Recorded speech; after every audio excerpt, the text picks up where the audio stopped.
And we are going to talk to you about how you manage a game over 90 minutes, because we all sit there and I listen to these guys and I fire opinions, fans do as well. That's a yellow, that's got to be a yellow. But as you want to explain this morning, there's more to it than it's just whether that's black or white, that there is a way that you guys look at a game and try and manage it to try and allow the game. You're already stuck. Look at the faces already.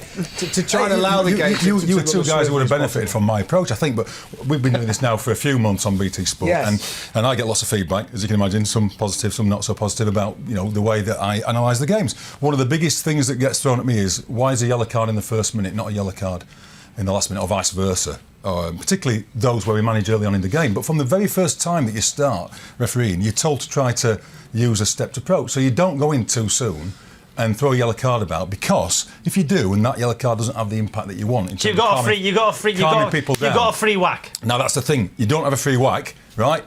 A yellow card that's clearly got to be yellow. There's some things, what I've worked out, there's some things that are absolutely clearly yellow card offences, which you can't manage. But there's so many situations that sort of like fall into the margins, the middle, where the referee has to make an interpretation. So if a tackle goes in after 30 seconds and you think to yourself, can I manage this situation? Will a warning work? If I speak to a player, calm him down, everybody else sees that I'm dealing with it, that might just absolutely do the job. And at least you've got somewhere to go if another one goes in 10 minutes later. If you go straight in with the yellow card, where can you go after that? If that player's got a reputation, then you'd have booked him. I think I got booked at times. I'm sure you didn't see on your reputation early on. But a well-timed yellow card for somebody like you, Robbie, would absolutely do the job, wouldn't it? It would calm you down. How many times did you get a second yellow card in your career? Hardly ever. Because the yellow card worked, didn't it? Is the key there a well-timed yellow card for you would calm it down? Is that the crux of all this, that knowing when to give it, to get a lid on it, so you can finish with 11 against 11? Yeah, absolutely. And if you can finish 11 v 11, as long as you've not ignored something that you've got to do, a leg-breaking tackle, if you've gone in early, you've warned the players, you've given them some sort of like opportunity to respond to what you're doing. If you're going straight with a yellow card, what opportunity have you given the players to respond to your management? You've still got the opportunity to go to a yellow card at the next time. If you go straight in with the yellow card, the next tackle's a yellow card. But yellow card challenge is a yellow card challenge, surely. There's so many where you have to use a bit of interpretation. With so many where you have to determine, does that have to be a yellow card? So in the first, people say, why is that tackle in the 50th minute a yellow card and the one in the first minute wasn't? Well, that's because the game's a totally different animal in the 50th minute than it was in the first minute.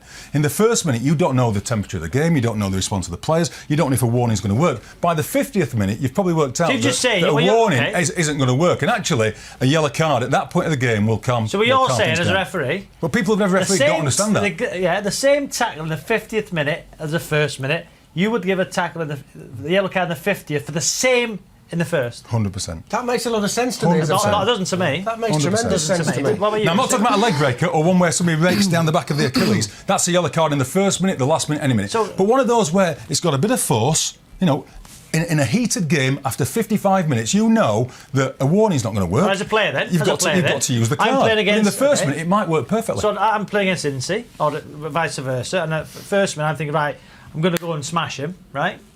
Going to smash him, but I'll get away with it. And then the 50th minute, he does the same with me, gets booked. As a player, that sends you mad. But if you, I understand why you might think that. But in terms of management of the game, I understand you've got to give us some leeway to manage it and avoid. Otherwise, you end up with 14 yellow cards in a game or something like that, because you've gone in too early, and then where can you go after that? You go yellow, yellow, yellow, red after 20 minutes. And you see, a red card can totally change the game. Mertesacker was sent off against Costa after 20-odd minutes. It ruined the game, didn't it? Yeah, it did, yeah.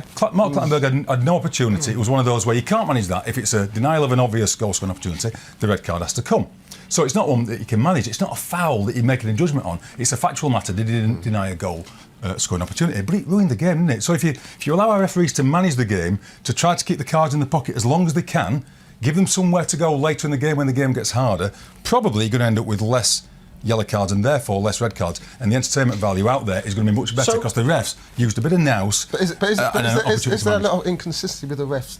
Because some would give a yellow card for nothing and some won't. So this is my point. This is what I don't like. Inconsistency is a fact of life in football. You can't ask referees to use personality and be consistent. But you just said the same tackle in the 50th minute will be yellow, but and the same tackle in the first won't be. Yeah, quite possibly. That's yeah. inconsistency. Have you never said then, when you're either analysing a game, playing a game, or talking about a game, that the referee needs to show a bit of common sense? No, Because I've that's never what he's have. talking about.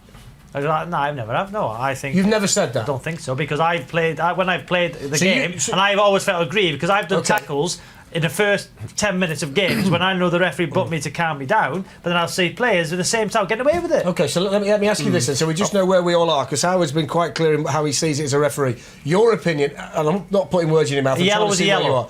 A yellow No matter should who be a you yellow are, what regardless. minute, yeah. And you should give that yellow straight away, Yeah. even if it means 8v7 by the end of the game. Yeah.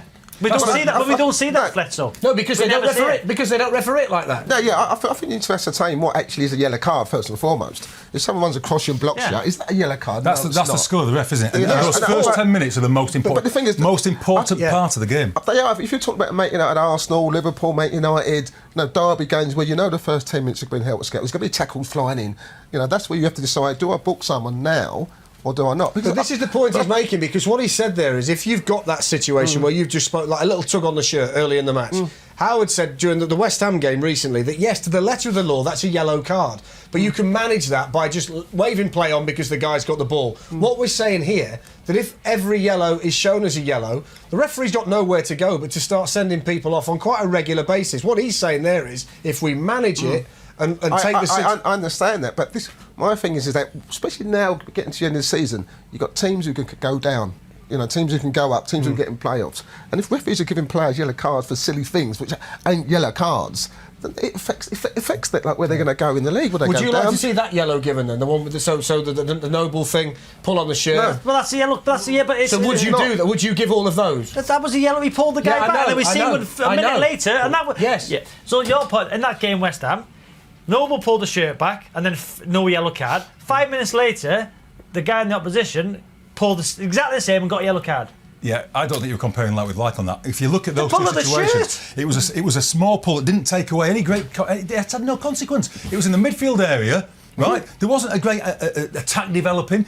On the other one, it was a proper wrestle. You know what I mean? The guys getting A going down the wrestle? line. So Wasn't a wrestle. they're not the same. They're not the same. But the skill of the referee is to identify when to pull that first card out. Because if he pulls it out too early, you could go down a route and you end up with loads of cards, red cards in the end. Whereas if you give these referees an opportunity just to manage early on, right, you'll end up with a better spectacle. Let's not forget here that with Howard's career, Howard went on to referee a World Cup final. So the way he managed games was clearly seen as the right way to do it. Within Lots of people on the Twitter corridors of play. If I had, I mean, you asked me once when I was at Wolves. I mean, I would like Howard as referee because you can get away with certain things. Yeah. You could be a bit more lenient. You know what I mean? I can go. I couldn't get away with it though. Yeah, because you could Joey tackle. Barton can't get away. You could tackle. That's the difference. Joey Barton can't get away with but it. The thing is, though, you couldn't tackle, so let's just get that out of the equation first. But you knew if you played in the game and I was up against you, I knew it'd be a battle, and I wouldn't get booked after the first 5 minutes because then it ruins your game, doesn't it? And the same for you. If you knew you can't kick me and I can't kick you, then it ruins my game. But nowadays, I think referees are just so inconsistent and. It's okay. We're not talking about the really bad tackles. Joey Barton doesn't seem to get away with it. When I watch Joey Barton play, I'll know if he makes a tackle, he'll get booked. And See, I take a what I different don't like approach. to hear, what gets on my nerves is when you see a player, he's not like that. Well, it's not yellow card because he's not like that. Any player can be like it. Any Exactly, player but can make that's a what I leg-breaking hear. tackle. So I wouldn't necessarily work on the personality of the player. I would actually work on the personality of the game. What's the game like at that point? What do I need to do to keep control of the game? That's the skill you don't recognise when you're watching from outside. You don't recognise the work the ref's doing to time when he cautions, time when he warns. That's the skill of being a referee. Is that it's what controlling the game, Yeah. not just controlling isolated incidents. Is So that- this thing about everything's has to be considered, it doesn't.